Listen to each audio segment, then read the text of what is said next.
Part 2. All Hallows Eve. Very little is more worth our time than understanding the talent of substance. A bee, a living bee at the window glass, trying to get out, doomed. It can't understand. Stan Rice, Untitled Poem from Pig's Progress, 1976. Danielle.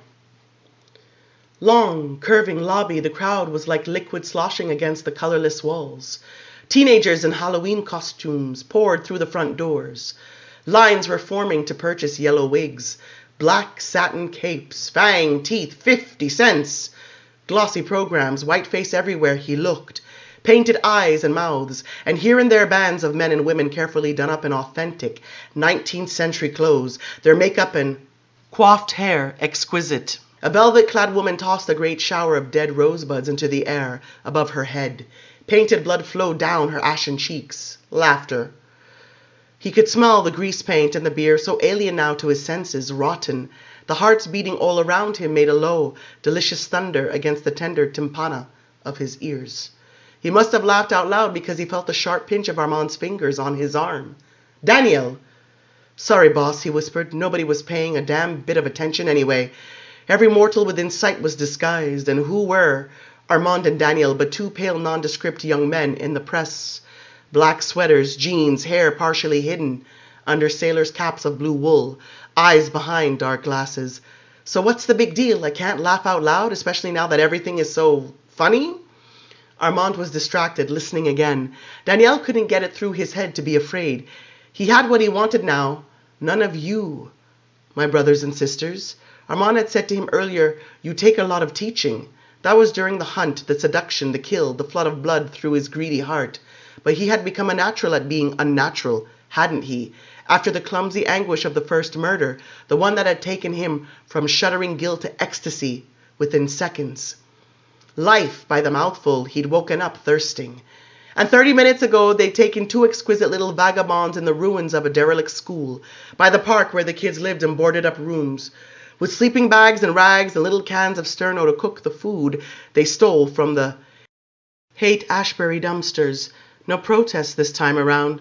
No, just the thirsting and the ever-increasing sense of the perfection and the inevitability of it, the preternatural memory of the taste faultless. Hurry. Yet there had been such an art to it with Armand. None of the rush of the night before, when time had been the crucial element. Armand had stood quietly outside the building, scanning it, waiting for those who wanted to die. That was the way he liked to do it. You called to them silently and they came out.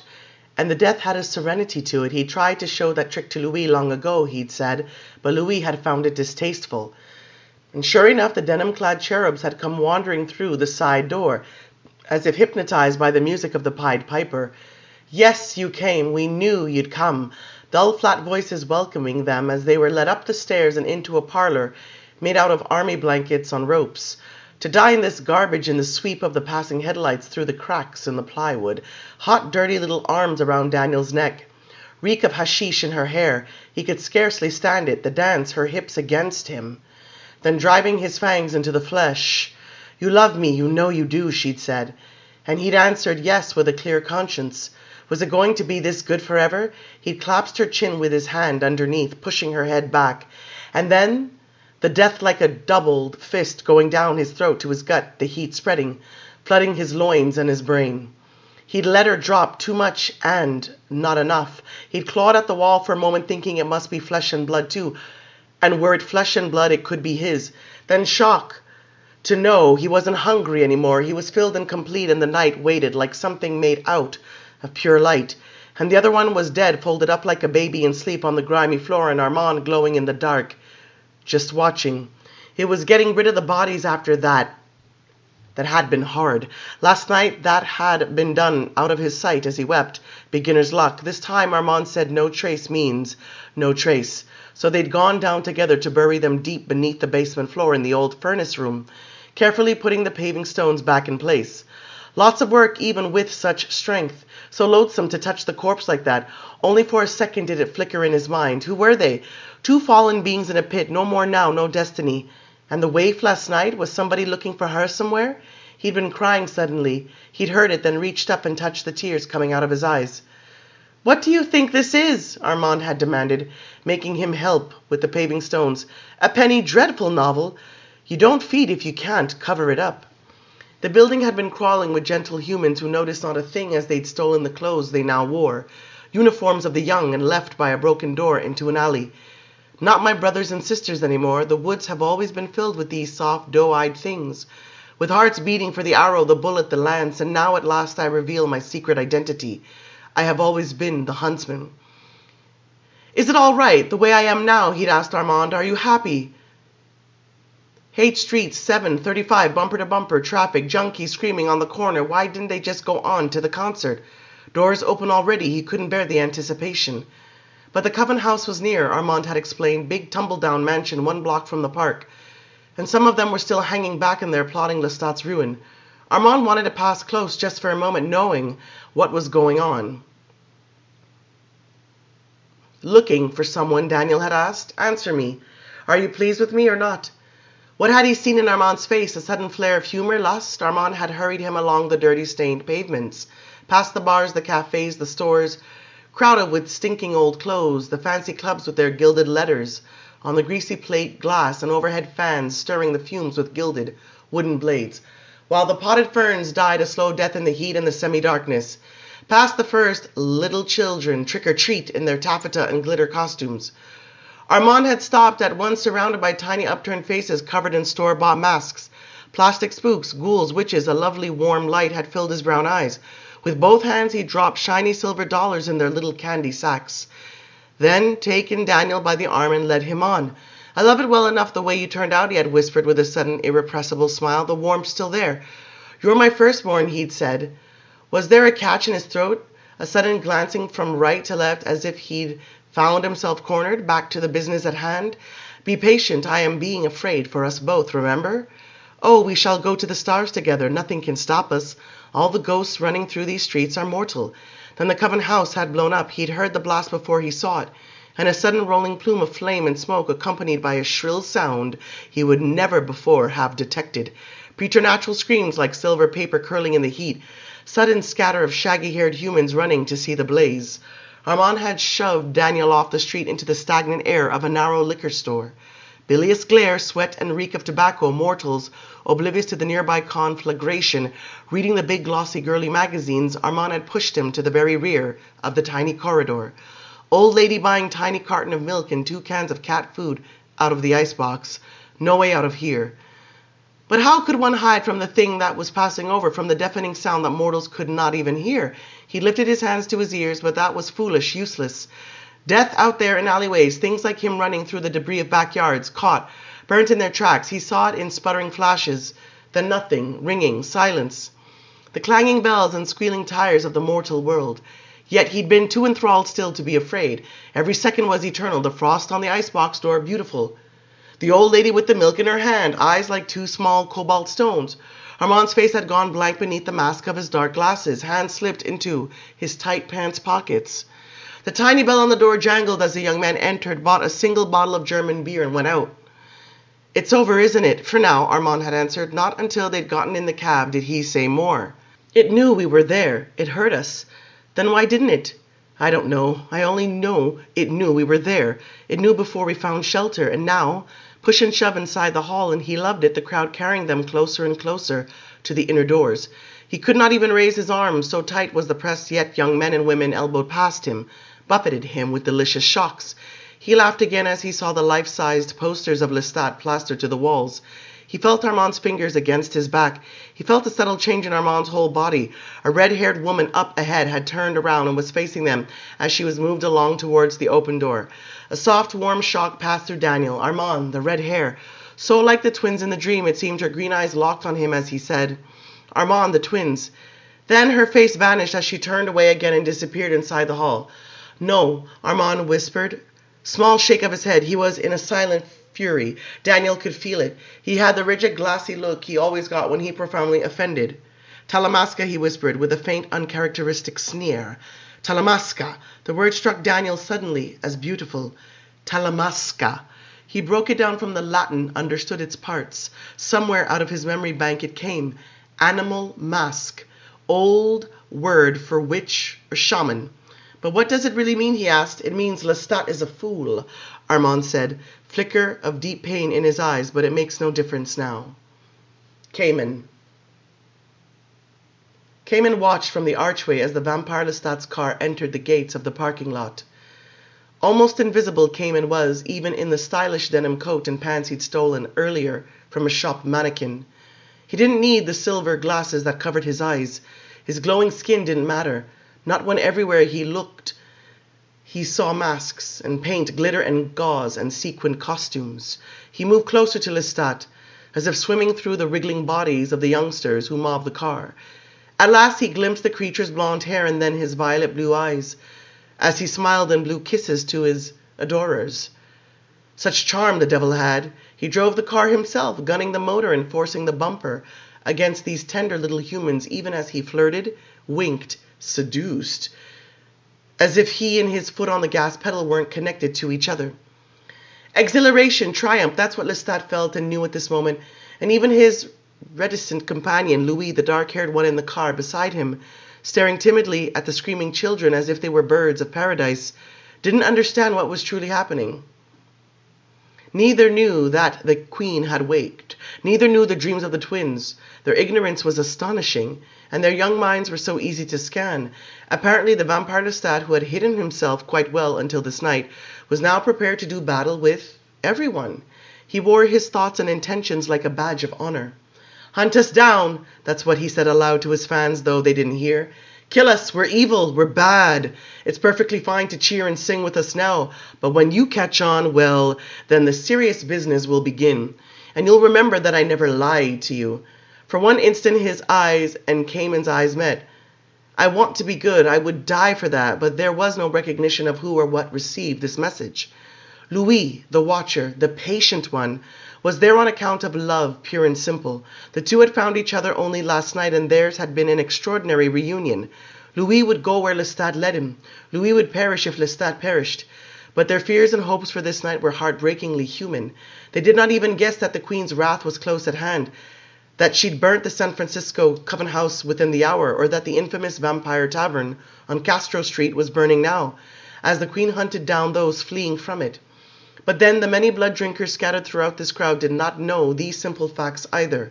They were too young to hear the warnings of the old, to hear the screams of the doomed as they perished. The dreams of the twins had only confused them, and from various points they glared at Lestat, overcome with hatred or religious fervor. They would destroy him or make of him a god. They did not guess at the danger that awaited them. But what of the twins themselves? What was the meaning of the dreams? Khayman watched the car move on, forcing its way towards the back of the auditorium. He looked up at the stars overhead, the tiny pinpricks of light, behind the mist that hung over the city. He thought he could feel the closeness of his old sovereign. He turned back towards the auditorium and made his way carefully through the press. To forget his strength in such a crowd as this would have been disaster. He would bruise flesh and break bones without even feeling it. He took one last look at the sky, and then he went inside, easily befuddling the ticket taker as he went through the little turnstile and towards the nearest stairway. The auditorium was almost filled. He looked about himself thoughtfully, savoring the moment somewhat as he savored everything. The hall itself was nothing, a shell of a place to hold light and sound, utterly modern and unredeemably ugly. But the mortals, how pretty they were, glistering with health, their pockets full of gold, sound bodies everywhere, in which no organ had been eaten by the worms of disease, no bone ever broken. In fact, the sanitized well-being of this entire city rather amazed Khayman. True, he'd seen wealth in Europe such as he could never have imagined, but nothing equaled the flawless surface of this small and overpopulated place, even to the San Francisco peasantry, whose tiny stucco cottages were choked with luxuries of every description. Driveways here were jammed with handsome automobiles. Paupers drew their money from bank machines with magic plastic cards. No slums anywhere. Great towers the city had, and fabulous hostelries. Mansions in profusion, yet girded, as it was, by sea and mountains and the glittering waters of the bay. It seemed not so much a capital as a resort. an escape from the world's greater pain and ugliness. No wonder Lestat had chosen this place. To throw down the gauntlet in the main, these pampered children were good. Deprivation had never wounded or weakened them. They might prove perfect combatants for real evil. That is, when they realize that the symbol and the thing were one and the same. Wake up and smell the blood, young ones. But would there be time for that now? Lestat's great scheme, whatever it truly was, might be stillborn, for surely the queen had a scheme of her own, and Lestat knew nothing of it. Khayman made his way now to the top of the hall, to the very last row of wooden seats where he had been earlier. He settled comfortably in the same spot, pushing aside the 2 vampire books which still lay on the floor unnoticed. Earlier he had devoured the texts, Louise's testament, Behold the Void, and Lestat's history, and this, and this, and this, and it means nothing. They had clarified for him many things, and what Khayman had divined of Lestat's intentions had been confirmed completely. But of the mystery of the twins, of course, the book told nothing. And as for the queen's true intent, that continued to baffle him. She had slain hundreds of blood drinkers the world over, yet left others unharmed. Even now, Marius lived. In destroying her shrine, she had punished him, but not killed him, which would have been simple. He called to the older ones from his prison of ice, warning, begging for assistance, and effortlessly Khayman sends 2 immortals moving to answer Marius's call, though one, Marius's own child, could not even hear it. Pandora was that one's name. She was a lone one, a strong one. The other, called Santino, did not have her power, but he could hear Marius's voice as he struggled to keep pace with her. Without doubt the queen could have struck them down, had she chosen to do it, yet on and on they moved, clearly visible, clearly audible, yet unmolested. How did the queen make such choices? Surely there were those in this very hall whom she had spared for some purpose. Daniel.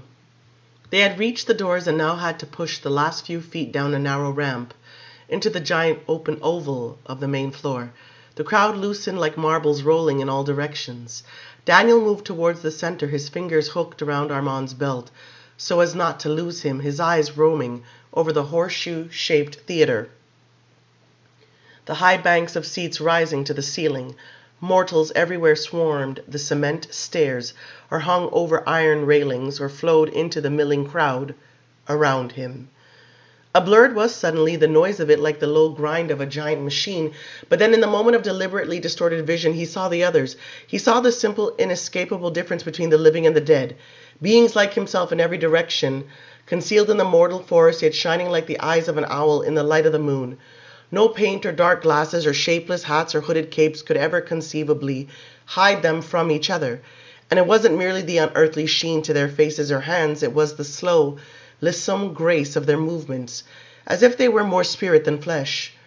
Ah, my brothers and sisters at last. But it was hatred he felt around him, a rather dishonest hatred.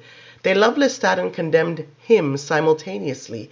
They loved the very act of hating, punishing. Suddenly, he caught the eye of a powerful hulking creature with greasy black hair, who bared his fangs in an ugly flash, and then revealed the plan in stunning completeness.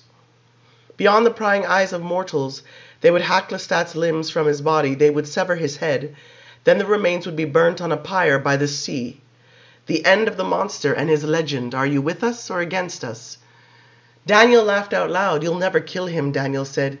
Yet he gaped as he glimpsed the sharpened scythe the creature held against his chest, inside his coat. Then the beast turned and vanished. Daniel gazed upwards through the smoky light. One of them now, know all their secrets. He felt giddy, on the verge of madness.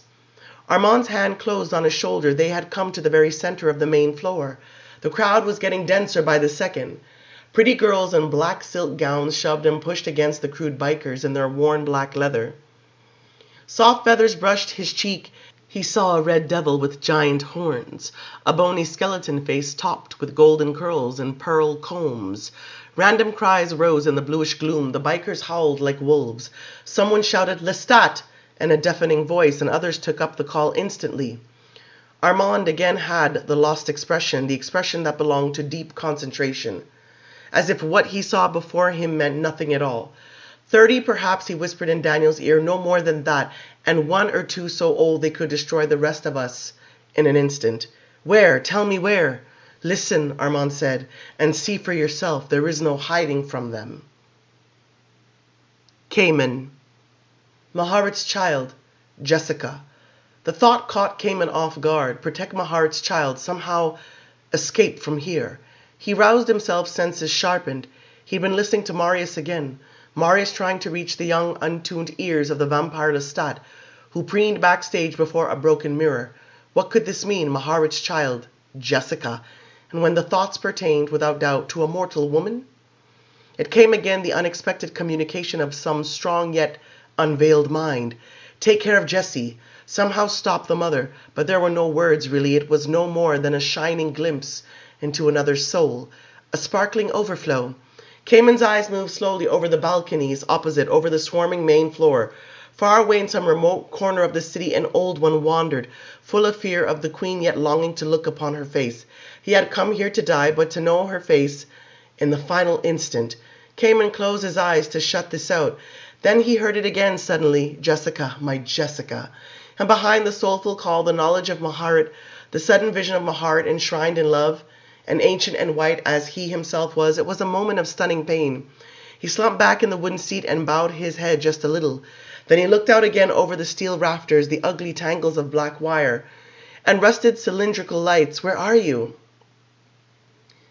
There, far away against the opposite wall, he saw the figure from whom the thoughts were coming. Ah, the oldest he had seen so far.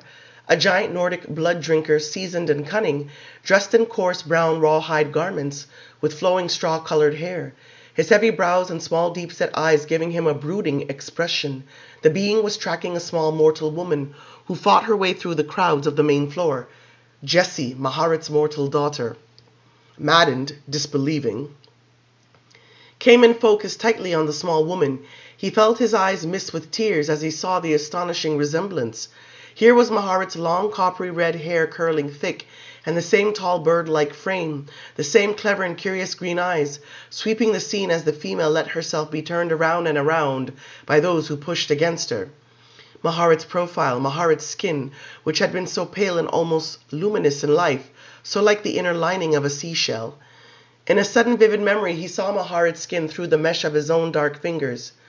As he had pushed her face to the side during the rape, his fingertips had touched the delicate folds of flesh over her eyes. Not till a year later had they plucked out her eyes, and he had been there, remembering the moment, the feel of the flesh, that is, before he had picked up the eyes themselves, and... He shuddered. He felt a sharp pain in his lungs. His memory wasn't going to fail him. He would not slip away from this moment, the happy clown remembering nothing. Maharit's child, all right, but how?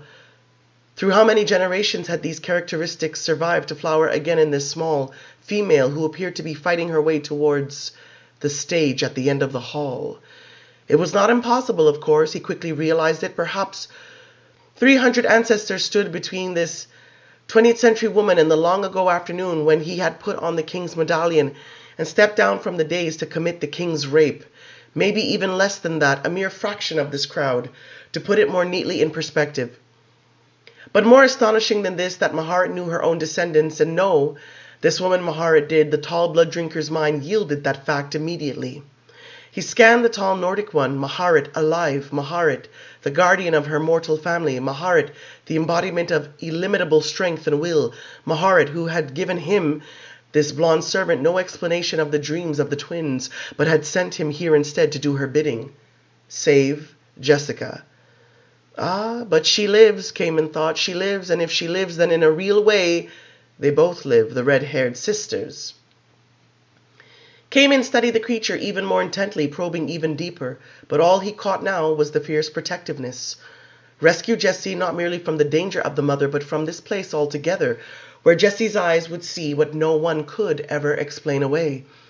And how he loathed the mother, this tall, fair being with the posture of a warrior and a priest in one. He loathed that the mother had disrupted the serenity of his timeless and melancholy existence.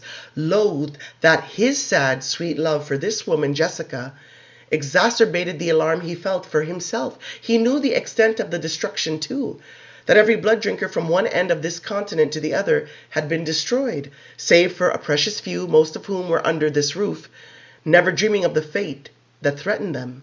He knew as well of the dreams of the twins, but he did not understand them. After all, two red-headed sisters he had never known. Only one red-haired beauty ruled his life. And once again Khayman saw Maharit's face, a vagrant image of soft and weary human eyes, peering from a porcelain mask. "Mael, do not ask me anything more, but do as I tell you." Silence. The blood drinker was aware of the surveillance suddenly. With a little jerk of his head, he looked around the hall, trying to spot the intruder. The name had done it, as names so often do. The creature had felt himself known, recognized, and Khayman had recognized the name at once, connecting it with the Mael of Lestat's pages. Undoubtedly they were one and the same. This was the druid priest who had lured Marius into the sacred grove where the blood god had made him one of its own and sent him off to Egypt to find the mother and the father. Yes, this was the same Mael, and the creature felt himself recognized and hated it. After the initial spasm of rage, all thought and emotion vanished. A rather dizzying display of strength Khayman conceded. He relaxed in the chair, but the creature couldn't find him. 24 other white faces he picked out of the crowd, but not Khayman. Intrepid Jessica had meantime reached her destination. Ducking low, she slipped through the heavy-muscled motorcycle riders, who claimed the space before the stage as their own, and had risen to take hold of the lip of the wooden platform. Flash of her silver bracelet in the light, and that might as well have been a tiny dagger to the mental shield of Mael, because his love and his thoughts were wholly visible again for one fluid instant. This one is going to die too if he doesn't become wise, Khayman thought. He'd been schooled by Maharit, no doubt, and perhaps nourished by her powerful blood, yet his heart was undisciplined and his temper beyond his control. It was obvious. Then, some feet behind Jessie in the swirling color and noise, Khayman spied another intriguing figure, much younger, yet almost as powerful in his own fashion as the Gaul, Mael. Khayman sought for the name, but the creature's mind was a perfect blank. Not so much as a glimmer of personality escaped from it. A boy he'd been when he died, with straight, dark, auburn hair and eyes a little too big for his face, but it was easy suddenly to filch the being's name from Daniel, his newborn fledgling who stood beside him. Armand. And the fledgling Daniel was scarcely dead. All the tiny molecules of his body were dancing with the demon's invisible chemistry. Armand immediately attracted Khayman. Surely he was the same Armand of whom Louis and Lestat had both written, the immortal with the form of a youth, and this meant that he was no more than 500 years old, yet he veiled himself completely. Shrewd, cold he seemed, yet without flair, a stance that required no room in which to display itself. And now, sensing infallibly that he was watched, he turned his large, soft brown eyes upward and fixed instantly upon the remote figure of Khayman. "No harm meant to you or your young one," Khayman whispered, so that his lips might shape and control the thoughts. "No friend to the mother." Armand heard but gave no answer. Whatever terror he felt at the sight of one so old, he masked completely. One would have thought he was looking at the wall behind Khayman's head, at the steady stream of laughing and shouting children who poured down the steps from the topmost doorways.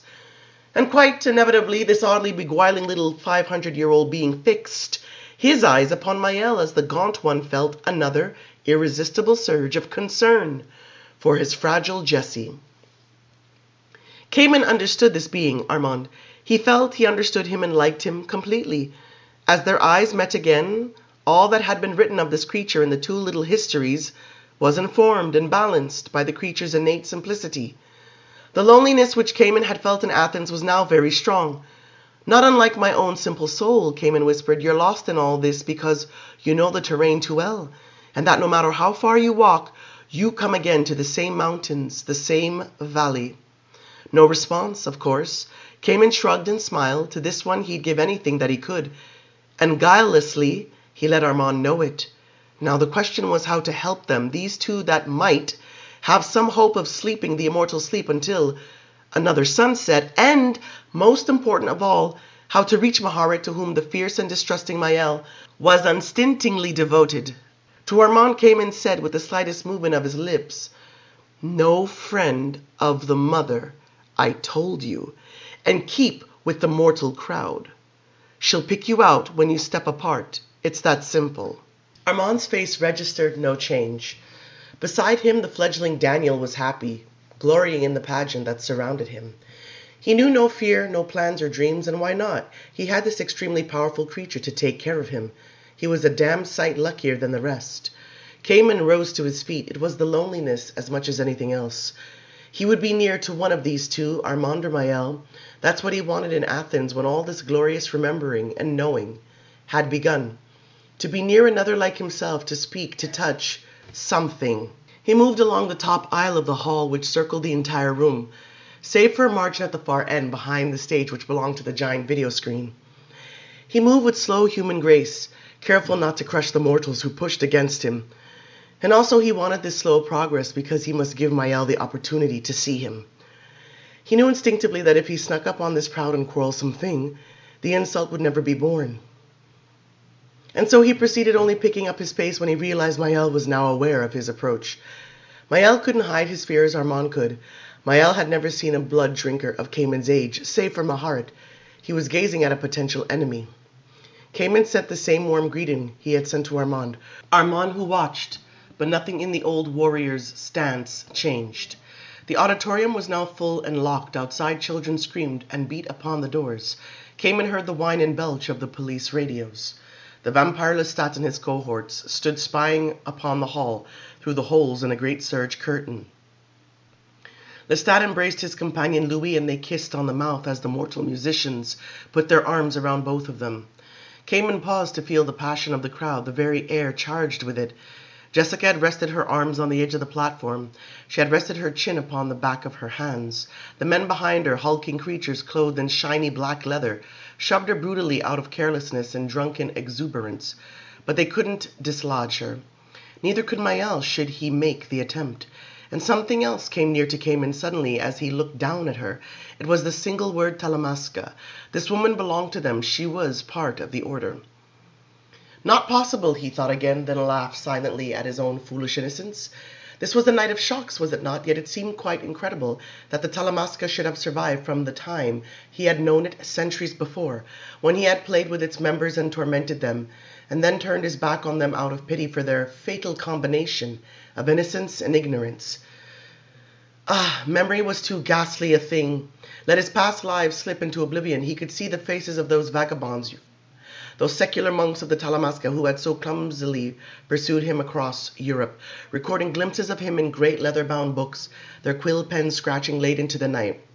Benjamin had been his name in that brief respite of consciousness, and Benjamin the Devil they had labeled him in their fancy Latin script, sending off crackling parchment epistles with big sloppy wax seals to their superiors in Amsterdam. It had been a game to him to steal their letters and add his notes to them, to frighten them, to crawl out from under their beds in the night and grab them by the throats and shake them. It had been fun, and what was not? When the fun stopped, he'd always lost his memory again. But he had loved them, not exorcists they, or witch-hunting priests, or sorcerers who hoped to chain and control his power. It had even occurred to him once that when it came time to sleep, he would choose the vaults beneath their moldy mother house. For all their meddlesome curiosity, they would never have betrayed him. And now to think that the order had survived with the tenacity of the Church of Rome, and this pretty mortal woman with a shining bracelet on her arm, beloved of Maharet and Mael, was one of their special breed. No wonder she had fought her way to the front ranks, as if to the bottom step of the altar. Khayman drew closer to Mael, but he stopped short of him by several feet. The crowd passing ceaselessly in front of them, this he did out of respect for Mael's apprehension. And the shame the creature felt for being afraid. It was Mael who approached and stood at Khayman's side. The restless crowd passed them as if they were the wall itself. Mael leant close to Khayman, which in its own way was a greeting, an offering of trust. He looked out over the hall where no empty seat was visible, and the main floor was a mosaic of flashing colors and glistening hair, and tiny upthrust fists. Then he reached out and touched Khayman as if he couldn't prevent himself from doing it. With his fingertips he touched the back of Khayman's left hand, and Khayman remained still to allow this little exploration. How many times had Khayman seen such a gesture between immortals? The young one verifying for himself the texture and hardness of the elder's flesh. Hadn't some Christian saint slipped his hand in Christ's wounds because the sight of them had not been sufficient? More mundane comparisons made Khayman smile. It was like two fierce dogs tentatively examining each other. Far below, Armand remained impassive as he kept his eyes upon the two figures. Surely he saw Mael's sudden disdainful glance, but he did not acknowledge it. Khayman turned and embraced Mael and smiled at him, but this merely frightened Mael. And Khayman felt the disappointment heavily. Politely he stepped away. For a moment he was painfully confused. He stared down at Armand, beautiful Armand, who met his gaze with utter passivity. But it was time to say now what he'd come to say. "You must make your shield stronger, my friend," he explained to Mael gently. "Don't let your love for that girl expose you. The girl will be perfectly safe from our queen if you curb your thoughts of the girl's origins and her protector.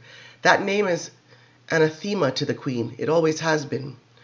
"And where is the queen?" Mael asked, his fear surging again, along with the rage that he needed to fight it. "She's close." "Yes, but where?" "I cannot say. She's burnt their tavern house. She hunts the few rogues who haven't come to the hall. She takes her time with it. And this I've learned through the minds of her victims." Khayman could see the creature shudder. He could see subtle changes in him that marked his ever-increasing anger. Well and good. The fear withered in the heat of the anger, but what a basically quarrelsome creature this one was. His mind did not make sophisticated distinctions. "And why do you give me this warning?" demanded Mael, "when she can hear every word we speak to each other?" "But I don't think that she can," Khayman replied calmly. "I am of the first brood, friend, to hear other blood drinkers as we hear mortal men. That curse belongs only to distant cousins. I could not read her mind if she stood on this spot, and mine is close to her as well, you can be sure of it. And so it was with all our kind through the early generations." That clearly fascinated the blonde giant, so Mahart could not hear the mother. Mahart had not admitted this to him. "No," Khayman said, "and the mother can only know of her through your thoughts, so kindly guard them. Speak to me now in a human voice, for this city is a wilderness of such voices." Mael considered. Brows puckered in a frown, he glared at Khayman as if he meant to hit him. "And this will defeat her?" "Remember," Khayman said, "that excess can be the very opposite of essence." He looked back at Armand as he spoke. "She who hears a multitude of voices may not hear any one voice. And she who would listen closely to one must shut out the others. You are old enough to know the trick." Mael didn't answer out loud, but it was clear that he understood. The telepathic gift had always been a curse to him too, whether he was besieged by the voices of blood drinkers or humans. Khayman gave a little nod. The telepathic gift. Such nice words for the madness that had come on him eons ago. After years of listening, years of lying motionless, covered with dust in the deep recesses of a forgotten Egyptian tomb, listening to the weeping of the world without knowledge of himself or his condition. "Precisely my point, my friend," he said. "And for 2,000 years you have fought the voices while our queen may well have been drowned by them. It seems the vampire Lestat has outshouted the din. He has, as it were, snapped his fingers in the corner of her eye and brought her to attention. But do not overestimate the creature who sat motionless for so long. It isn't useful to do so." These ideas startled Mael somewhat, but he saw the logic of them. Below, Armand remained attentive. "She can't do all things," Khayman said, "whether she herself knows it or not. She was always one to reach for the stars and then draw back as if in horror." "How so?" Mael said. Excited, he leaned closer. "What is she really like?" he whispered. "She was full of dreams and high ideals. She was like Lestat." Khayman shrugged. "The blonde one down there who would be good and do good and gather to himself the needy worshippers." Mael smiled coldly, cynically. "But what in the name of hell does she mean to do?" he asked. "So he has waked her with his abominable songs. Why does she destroy us? There's a purpose, you can be sure of it. With our queen there has always been a purpose. She could not do the smallest thing without a grand purpose. And you must know we do not really change over time. We are as flowers unfolding. We merely become more nearly ourselves." He glanced again at Armand. "As for what her purpose may be, I can give you only speculations." "Yes, tell me." "This concert will take place because Lestat wants it, and when it is finished, she will slaughter more of our kind. But she will leave some to serve this purpose, some perhaps to witness." Khayman gazed at Armand, marvelous how his expressionless face conveyed wisdom, while the harried, weary face of Mael did not. "And who can say which one understood the most?" Mael gave a little bitter laugh. "To witness?" Mael asked. "I think not. I think she's cruder than that. She spares those whom Lestat loves. It's that simple." This hadn't occurred to Khayman. "Ah, yes, think on it," Mael said in the same sharply pronounced English. "Louis, Lestat's companion, is he not alive? And Gabrielle, the mother of the fiend, she is near at hand, waiting to rendezvous with her son, as soon as it is wise to do so. And Armand down there, whom you so like to look at, it seems Lestat would see him again. So he is alive. And that outcast with him, the one who published the accursed book, the one the others would tear limb from limb if only they guessed. No, There's more to it than that. There has to be, Khayman said. Some of us she can't kill, and those who go to Marius now, Lestat knows nothing of them but their names.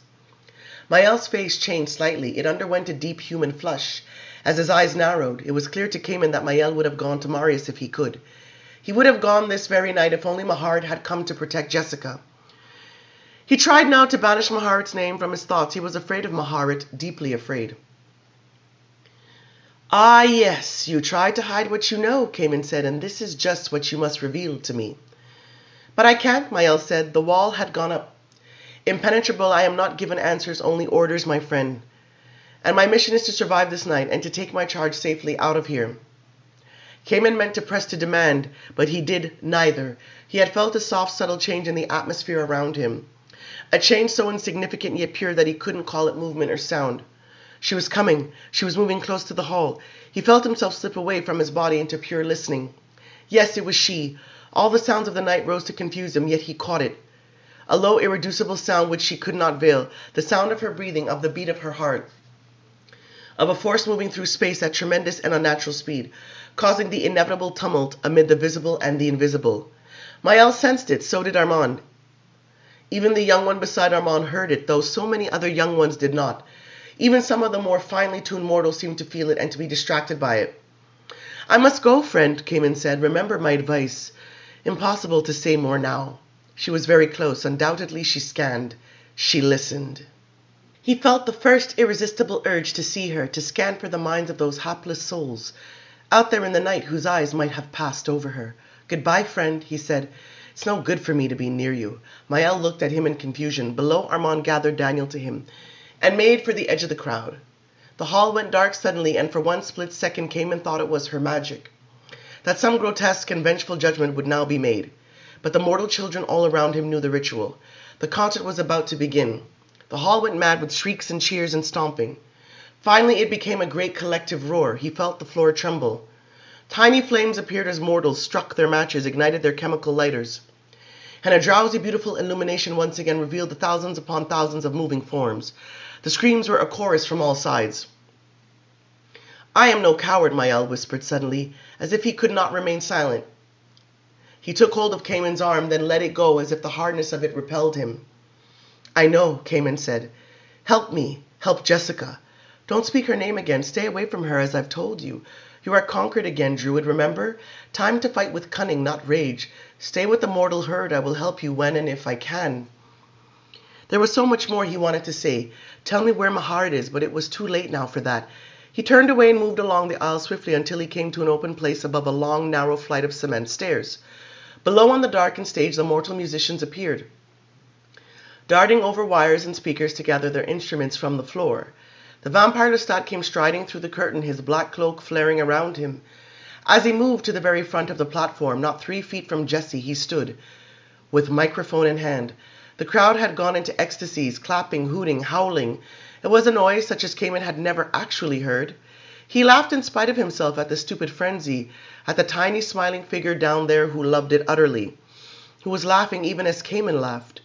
Then in a great white flash, light flooded the small stage. Khayman stared, not at the small figures strutting in their finery, but at the giant video screen that rose behind them to the very roof.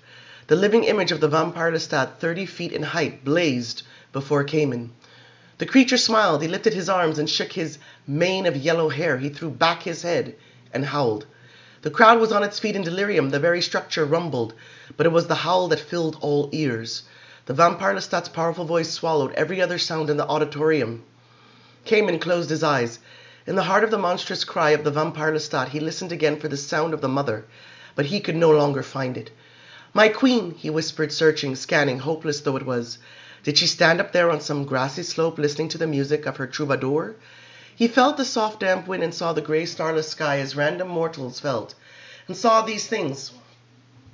The lights of San Francisco, its spangled hills and glowing towers, these were the beacons of the urban night, as terrible suddenly as the moon or the drift of the galaxies. He closed his eyes. He envisioned her again as she'd been in the Athens street watching the tavern burn, with her children in it.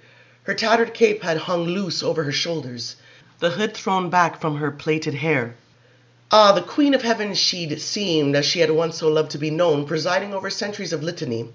Her eyes had been shining and empty in the electric light, her mouth soft, guileless. The sheer sweetness of her face had been infinitely beautiful. The vision carried him back now over the centuries to a dim and awful moment, when he'd come a mortal man heart pounding to hear her will, his queen now cursed and consecrated to the moon, the demon in her demanding blood, his queen who would not allow even the bright lamps to be near to her. How agitated she had been, pacing the mud floor, the colored walls around her, full of silent painted sentinels. These twins, she'd said, these evil sisters, they have spoken such abominations. Have mercy, he had pleaded, they meant no harm, I swear they tell the truth. Let them go again, your highness, they cannot change it now. Oh, such compassion he had felt for all of them, the twins and his afflicted sovereign. Ah, but you see, we must put it to the test. Their revolting lies, she had said. You must come closer, my devoted steward, you who have always served me with such devotion. My queen, my beloved queen, what do you want of me? And with the same lovely expression on her face, she had lifted her icy hands to touch his throat, to hold him fast suddenly with a strength that terrified him. In shock, he'd watched her eyes go blank, her mouth open, the two tiny fanged teeth she'd seen as she rose on tiptoe with the eerie grace of nightmare. Not me. You would not do this to me, my queen. I am Khayman. He should have perished long before now, as so many blood drinkers had afterwards, gone without a trace like the nameless multitudes dissolved within the earth of all lands and nations. But he had not perished, and the twins, at least one, had lived on also. Did she know it? Did she know those terrible dreams? Had they come to her from the minds of all the others who had received them? Or had she traveled the night around the world, dreamless and without cease arid, bent upon one task since her resurrection? They live, my queen, they live on. In the one, if not in the two together. Remember the old prophecy, if only she could hear his voice. He opened his eyes. He was back again in the moment with this ossified thing that was his body. And the rising music saturated him with its remorseless rhythm. It pounded against his ears. The flashing lights blinded him. He turned his back and put his hand against the wall. Never had he been so engulfed by sound. He felt himself losing consciousness, but Lestat's voice called him back. With his fingers splayed across his eyes, Khayman looked down at the fiery white square of the stage. Behold the devil dance and sing with such obvious joy it touched Khayman's heart, in spite of himself. Lestat's powerful tenor needed no electric amplification, and even the immortals lost among their prey were singing with him. It was so contagious, this passion. Everywhere he looked, Khayman saw them caught up, mortal and immortal alike. Bodies twisted in time with the bodies on the stage. Voices rose. The hall swayed, with one wave of movement after another. The giant face of Lestat expanded on the video screen as the camera moved in upon it. The blue eye fixed upon Khayman and winked. Why don't you kill me? You know what I am. Lestat's laughter rose above the twanging scream of the guitars. Don't you know evil when you see it? Ah, such a belief in goodness and heroism. Khayman could see it even in the creature's eyes, a dark grey shadow there of tragic need. Lestat threw back his head and roared again. He stamped his feet and howled. He looked to the rafters as if they were the firmament. Khayman forced himself to move. He had to escape. He made his way clumsily to the door, as if suffocating in the deafening sound. Even his sense of balance had been affected. The blasting music came after him into the stairwell. But at least he was sheltered from the flashing lights. Leaning against the wall, he tried to clear his vision. Smell of blood, hunger of so many blood drinkers in the hall, and the throb of the music through the wood and the plaster. He moved down the steps, unable to hear his own feet on the concrete, and sank down finally on a deserted landing. He wrapped his arms around his knees and bowed his head. The music was like the music of old, when all songs had been the songs of the body, and the songs of the mind had not yet been invented. He saw himself dancing. He saw the king, the mortal king he had so loved, turned and leap into the air. He heard the beat of the drums, the rise of the pipes. The king put the beer in Khayman's hand. The table sagged beneath its wealth of roasted game and glistening fruit, its steaming loaves of bread. The queen sat in her golden chair, immaculate and serene, a mortal woman with a tiny cone of scented wax atop her elaborate hair, melting slowly in the heat to perfume her plaited tresses. Then someone had put the coffin in his hand, the tiny coffin that was passed now among those who feasted, the little reminder, eat, drink, for death awaits all of us. He held it tight, should he pass it now to the king. He felt the king's lips against his face suddenly. Dance, came and drink. Tomorrow we march north to slay the last of the flesh-eaters. The king didn't even look at the tiny coffin as he took it. He slipped it into the queen's hands, and she, without looking down, gave it to another. The last of the flesh-eaters, how simple it had all seemed, how good, until he had seen the twins kneeling before that altar. The great rattle of drums drowned out Lestat's voice. Mortals passed Khayman, hardly noticing him huddled there. A blood drinker ran quickly by without the slightest heed of him. The voice of Lestat rose again, singing of the children of darkness, hidden beneath the cemetery called Les Innocents, in superstition and fear. Into the light we come, my brothers and sisters. Kill us, my brothers and sisters. Sluggishly Khayman rose. He was staggering, but he moved on, downward until he had come out in the lobby where the noise was just a little muted, and he rested there, across from the inner doors in a cooling draught of fresh air. Calm was returning to him, but only slowly, when he realized that two mortal men had paused nearby and were staring at him as he stood against the wall with his hands in his pockets, his head bowed. He saw himself suddenly as they saw him. He sensed their apprehension mingled with a sudden irrepressible sense of victory. Men who had known about his kind, men who had lived for a moment such as this, yet dreaded it and never truly hoped for it. Slowly he looked up. They stood some 20 feet away from him, near to the cluttered concession stand, as if it could hide them proper British gentlemen. They were old, in fact, learned, with heavily creased faces and prim formal attire. Utterly out of place here, their fine grey overcoats, the bit of starched collar showing, the gleaming knot of silk tie. They seemed explorers from another world among the flamboyant youth that moved restlessly to and fro, thriving on the barbaric noise and broken chatter. And with such natural reticence they stared, as if they were too polite to be afraid, elders of the Talamasca looking for Jessica. Know us, yes, you do, of course, no harm, don't care.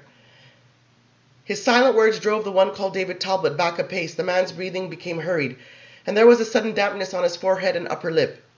Yet such elegant composure.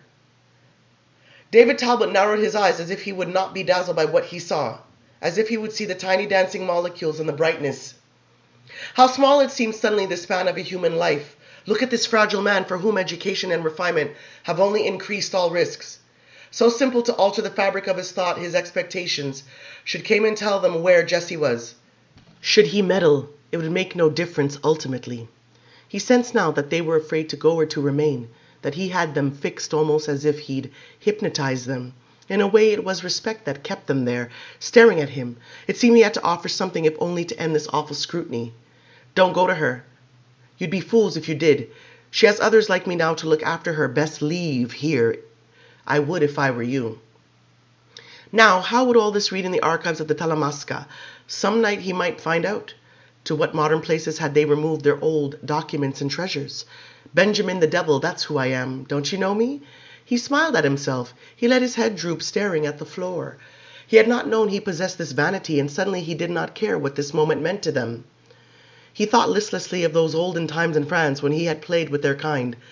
Allow us but to speak to you, they pleaded. Dusty scholars with pale, eternally red-rimmed eyes and worn velvet clothing, so unlike these two fine gentlemen for whom the occult was a matter of science, not philosophy. The hopelessness of that time suddenly frightened him. The hopelessness of this time was equally frightening. Go away. Without looking up, he saw that David Talbot had nodded. Politely, he and his companion withdrew. Glancing back over their shoulders, they hurried down the curve of the lobby and into the concert.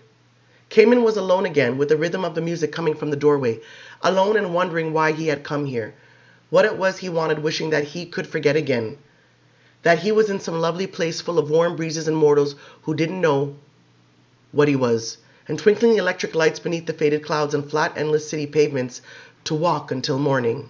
Jessie. Let me alone, you son of a bitch! Jessie kicked the man beside her, the one who had hooked his arm around her waist, and lifted her away from the stage. You bastard! Doubled over with the pain in his foot, he was no match for her sudden shove. He toppled and went down. 5 times she'd been swept back from the stage. She ducked and pushed through the little cluster that had taken her place, sliding against their black leather flanks as if she were a fish, and rising up again to grab the apron of unpainted wood, one hand taking hold of the strong synthetic cloth that decorated it, and twisting it into a rope. In the flashing lights, she saw the vampire Lestat leap high into the air and come down without a palpable sound on the boards, his voice rising again without benefit of the mic to fill the auditorium, his guitar players prancing around him like imps. The blood ran in tiny rivulets down his white face, as if from Christ's crown of thorns, his long blonde hair flying out, As he turned full circle, his hand ripping at his shirt, tearing it open down his chest, the black tie loose and falling. His pale crystalline blue eyes were glazed and shot with blood as he screamed the unimportant lyrics. Jessie felt her heart knocking again as she stared up at him, at the rocking of his hips, the tight cloth of the black pants revealing the powerful muscles of his thighs. He leapt again, rising effortlessly as if he would ascend to the very ceiling of the hall. Yes, you see it, and there is no mistake, no other explanation. She wiped at her nose. She was crying again, but touch him, damn it. You have to. In a daze, she watched him finish the song, stomping his foot to the last 3 resounding notes as the musicians danced back and forth, taunting, tossing their hair over their heads, their voices lost in his as they struggled to meet his pace. God, how he loved it. There was not the slightest pretense. He was bathed in the adoration he was receiving. He was soaking it up as if it were blood. And now as he went into the frenzied opening of another song, he ripped off the black velvet cloak, gave it a great twirl, and sent it flying into the audience. The crowd wailed, shifted. Jessie felt a knee in her back, a boot scraping her heel, but this was her chance. As the guards jumped down off the boards to stop the melee, with both hands pressed hard on the wood, she sprang up and over on her belly and onto her feet. She ran right towards the dancing figure whose eyes suddenly looked into hers. Yes, you, she cried out. In the corner of her eye was the approaching guard. She threw her full weight at the vampire Lestat. Shutting her eyes, she locked her arms around his waist. She felt the cold shock of his silky chest against her face. She tasted the blood suddenly on her lip.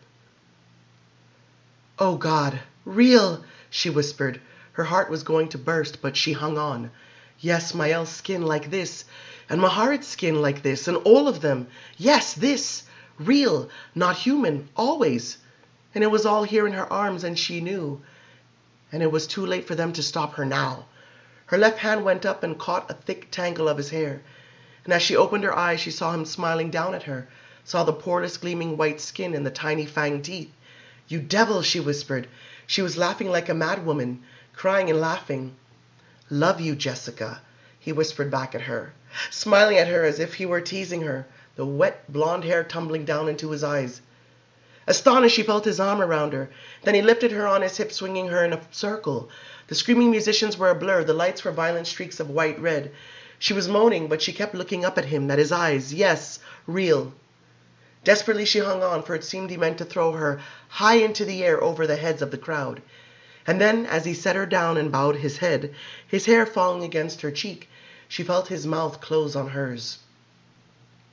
The throbbing music went dim as if she'd been plunged into the sea. She felt him breathe into her, sigh against her, his smooth fingers sliding up her neck. Her breasts were pressed against the beat of his heart, and a voice was speaking to her purely, the way a voice had long ago, a voice that knew her, a voice that understood her questions and knew how they must be answered.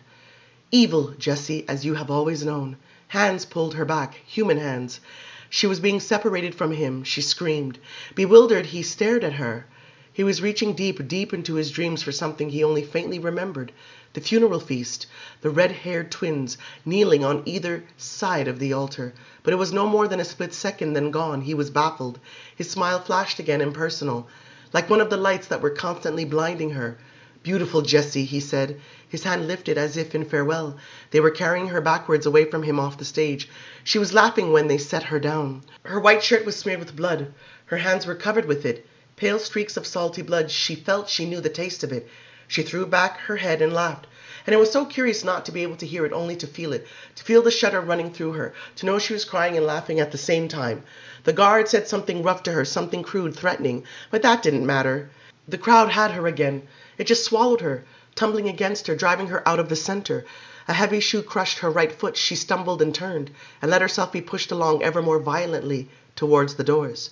Didn't matter now, she knew it all. Her head spun. She could not have stood upright if it were not for the shoulders knocking against her, and never had she felt such wondrous abandon, never had she felt such release. The crazy cacophonous music went on. Faces flickered and disappeared in a wash of colored light. She smelled the marijuana, the beer, thirst, yes, something cold to drink. Something cold, so thirsty, she lifted her hand again and licked at the salt and the blood. Her body trembled, vibrated the way it so often did on the verge of sleep, a soft, delicious tremor that meant that dreams were coming. She licked at the blood again and closed her eyes. Quite suddenly she felt herself pass into an open place. No one shoving her. She looked up and saw that she had come to the doorway, to the slick ramp that led some 10 feet into the lobby below. The crowd was behind her, above her, and she could rest here. She was all right. She ran her hand along the greasy wall, stepping over the crush of paper cups. A fallen wig with cheap yellow curls. She lay her head back suddenly and merely rested, the ugly light from the lobby shining in her eyes. The taste of the blood was on the tip of her tongue. It seemed she was going to cry again, and it was a perfectly fine thing to do for the moment. There was no past or present, no necessity, and all the world was changed from the simplest things to the grandest. She was floating, as if in the center of the most seductive state of peace and acceptance that she had ever known. Oh, if only she could tell David these things, if only somehow she could share this great and overwhelming secret. Something touched her, something hostile to her. Reluctantly, she turned and saw a hulking figure at her side. What? She struggled to see it clearly. Bony limbs, black hair slicked back, red paint on the twisted, ugly mouth, but the skin, the same skin, and the fanged teeth. Not human, one of them. Talamasca? It came at her like a hiss. It struck her in the chest. Instinctively, her arms rose, crossing over her breasts, fingers locking on her shoulders. Talamasca? It was soundless yet deafening in its rage. She moved to back away, but his hand caught her, fingers biting into her neck. She tried to scream as she was lifted off her feet. Then she was flying across the lobby, and she was screaming until her head slammed into the wall. Blackness, she saw the pain. It flashed yellow and then white as it traveled down her backbone, and then spread out as if into a million branches in her limbs. Her body went numb. She hit the floor with another shocking pain in her face and in the open palms of her hands, and then she rolled over on her back. She couldn't see. Maybe her eyes were closed. But the funny thing was, if they were, she couldn't open them. She heard voices, people shouting. A whistle blew, or was it the clang of a bell? There was a thunderous noise, but that was the crowd inside applauding. People near her argued. Someone close to her ear said, "Don't touch her. Her neck's broken." Broken? Can you live when your neck is broken? Someone laid a hand on her forehead, but she couldn't really feel it so much as a tingling sensation, as if she were very cold, walking in snow, and all real feeling had left her. Can't see. "Listen, honey," a young man's voice, one of those voices you could hear in Boston or New Orleans or New York City. "Firefighter, cop, saver of the injured. We're taking care of you, honey. The ambulance is on its way. Now lie still, honey. Don't you worry." Someone touching her breast. No, taking the cards out of her pocket. Jessica Miriam Reeves. Yes. She stood beside Mahart, and they were looking up at the giant map with all the tiny lights, and she understood. Jessie, born of Miriam, who was born of Alice, who was born of Carlotta, who was born of Jane Marie, who was born of Anne, who was born of Janet Bell, who was born of Elizabeth, who was born of Louise, who was born of Frances, who was born of Frida, who was born of... If you will allow me, please, we are her friends. David. They were lifting her. She heard herself scream, but she had not meant to scream. She saw the screen again in the great tree of names. Frida, born of Dagmar, born of... Steady now, steady! God damn it! The air changed. It went cool and moist. She felt the breeze moving over her face. Then all feeling left her hands and feet completely. She could feel her eyelids, but not move them. Mahart was talking to her. Came out of Palestine, down into Mesopotamia, and then up slowly through Asia Minor and into Russia, and then into Eastern Europe. Do you see? This was either a hearse or an ambulance, and it seemed too quiet to be the latter, and the siren, though steady, was too far away. What had happened to David? He wouldn't have let her go, unless she was dead, but then how could David have been there? David had told her nothing could induce him to come. David wasn't here. She must have imagined it. And the odd thing was Miriam wasn't here either. Holy Mary, Mother of God, now and at the hour of our death. She listened. They were speeding through the city. She felt them turn the corner. But where was her body? She couldn't feel it. Broken neck? That meant surely that one had to be dead. What was that? The light she could see through the jungle? A river? It seemed too wide to be a river. How to cross it? But it wasn't Jessie who was walking through the jungle and now along the bank of the river. It was somebody else. Yet she could see the hands out in front of her moving aside the vines and the wet sloppy leaves as if they were her hands. She could see red hair when she looked down, red hair in long curling tangles, full of bits of leaf and earth. "Can you hear me, honey? We've got you. We're taking care of you. Your friends are in the car behind us. Now, don't you worry." He was saying more, but she had lost the thread. She couldn't hear him, only the tone of it, the tone of loving care. Why did he feel so sorry for her?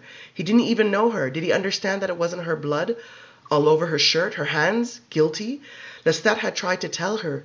It was evil, but that had been so unimportant to her, so impossible to relate to the whole. It wasn't that she didn't care about what was good and what was right. It was that this was bigger for the moment, knowing, and he'd been talking as if she meant to do something and she hadn't meant to do anything at all. That's why dying was probably just fine. If only my heart would understand and to think David was with her in the car behind them. David knew some of the story anyway, and they would have a file on her, Reeves, Jessica, and it would be more evidence. One of our devoted members, definitely the result of most dangerous, must not under any circumstances attempt a sighting. They were moving her again, cool air again, and smells rising of gasoline and ether. She knew that just on the other side of this numbness, this darkness, there was terrible pain, and it was best to lie very still and not try to go there. Let them carry you along. Let them move the gurney down the hallway. Someone crying, a little girl. Can you hear me, Jessica? I want you to know that you're in the hospital and that we are doing everything we can for you. Your friends are outside. David Talbot and Aaron Leitner. We've told them that you must lie very still. Of course, when your neck is broken, you are either dead or you die if you move. That was it. Years ago in a hospital, she had seen a young girl with a broken neck. She remembered now when the girl's body had been tied to a huge aluminum frame. Every now and then a nurse would move the frame to change the girl's position. Will you do that to me? He was talking again, but this time he was farther away. She walked a little faster through the jungle to get closer. To hear over the sound of the river, he was saying, of course we can do all that. We can run those tests, of course, but you must understand what I'm saying. This situation is terminal. The back of the skull is completely crushed. You can see the brain, and the obvious injury to the brain is enormous. Now, in a few hours, the brain will begin to swell, if we even have a few hours. Bastard, you killed me. You threw me against the wall. If I could move anything, my eyelids, my lips, but I'm trapped inside here. I have no body anymore, yet I'm trapped in here. When I was little, used to think it would be like this, death. You'd be trapped in your head in the grave with no eyes to see and no mouth to scream, and years would pass. Or you roam the twilight realm with the pale ghosts, thinking you were alive when you were really dead. Dear God, I have to know when I'm dead. I have to know when it's begun. Her lips. There was the faintest sensation, something moist, warm, something parting her lips. But there's no one here, is there? They were out in the hallway and the room was empty. She would have known if someone was here. Yet now she could taste it, the warm fluid flowing into her mouth. What is it? What are you giving me? I don't want to go under. Sleep, my beloved. I don't want to. I want to feel it when I die. I want to know. But the fluid was filling her mouth, and she was swallowing. The muscles of her throat were alive. Delicious, the taste of it, the saltiness of it. She knew this taste. She knew this lovely tingling sensation. She sucked harder. She could feel the skin of her face come alive, and the air stirring around her.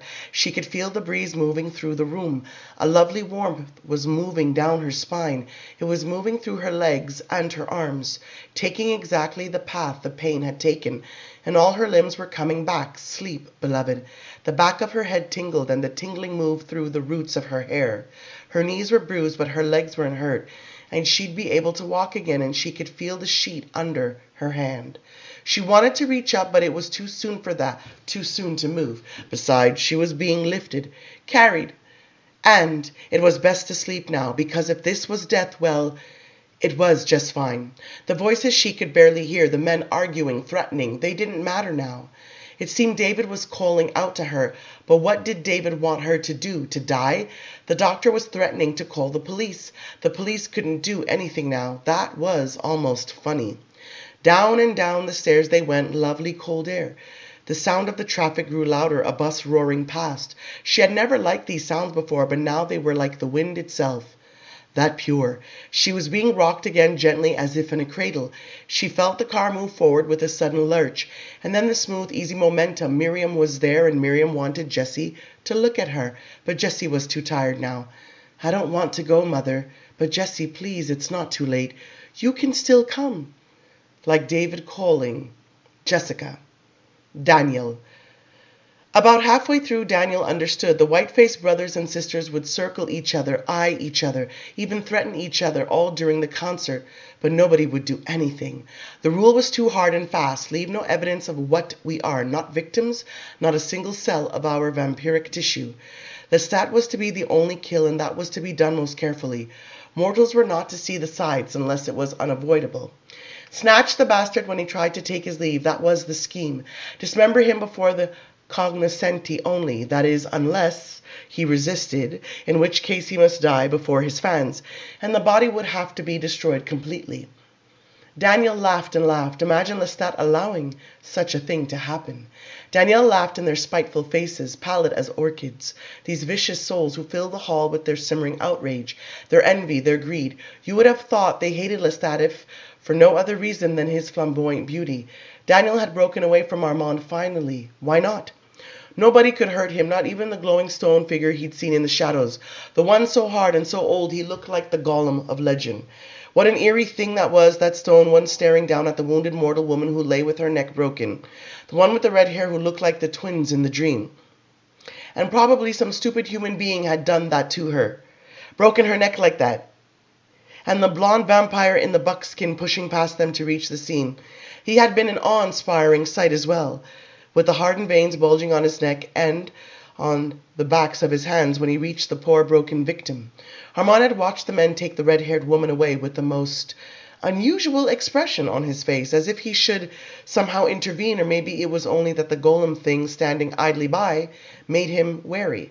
Finally, he'd shoved Daniel back into the singing crowd, but there was no need to fear. It was sanctuary for them in this place, this cathedral of sound and light. And Lestat was Christ on the cathedral cross. How to describe his overwhelming and irrational authority? His face would have been cruel if it hadn't been for the childlike rapture and exuberance. Pumping his fist into the air, he bawled, pleaded, roared at the powers that be as he sang of his downfall. Lelio, the boulevard actor, turned into a creature of night against his will. His soaring tenor seemed to leave his body utterly as he recounted his defeats, his resurrections, the thirst inside him which no measure of blood could ever quench. "Am I not the devil in you all?" he cried, not to the moonflower monsters in the crowd, but to the mortals who adored him. And even Daniel was screaming, bellowing, leaping off his feet as he cried in agreement. Though the words meant nothing finally, it was merely the raw force of Lestat's defiance. Lestat cursed heaven on behalf of all who had ever been outcasts, all who had ever known violation, and then turned in guilt and malice on their own kind. It seemed to Daniel at the highest moments as though it were an omen that he should find immortality on the eve of this great mass. The vampire Lestat was God, or the nearest thing he had ever known to it. The giant on the video screen gave his benediction to all that Daniel had ever desired. How could the others resist? Surely the fierceness of their intended victim made him all the more inviting. The final message behind all Lestat's lyrics was simple. Lestat had the gift that had been promised to each of them. Lestat was unkillable. He devoured the suffering forced upon him and emerged all the stronger. To join with him was to live forever. This is my body, this is my blood. Yet the hate boiled among the vampire brothers and sisters as the concert came to a close. Daniel felt it keenly, an odor rising from the crowd, an expanding hiss beneath the strum of the music. Kill the god, tear him limb from limb, let the mortal worshippers do as they have always done. Mourn for him who was meant to die. Go! The mass is ended. The house lights went on. The fans stormed the wooden stage, tearing down the black serge curtain to follow the fleeing musicians. Armand grabbed Daniel's arm. "Out the side door," he said. "Our only chance is to get to him quickly." Khayman.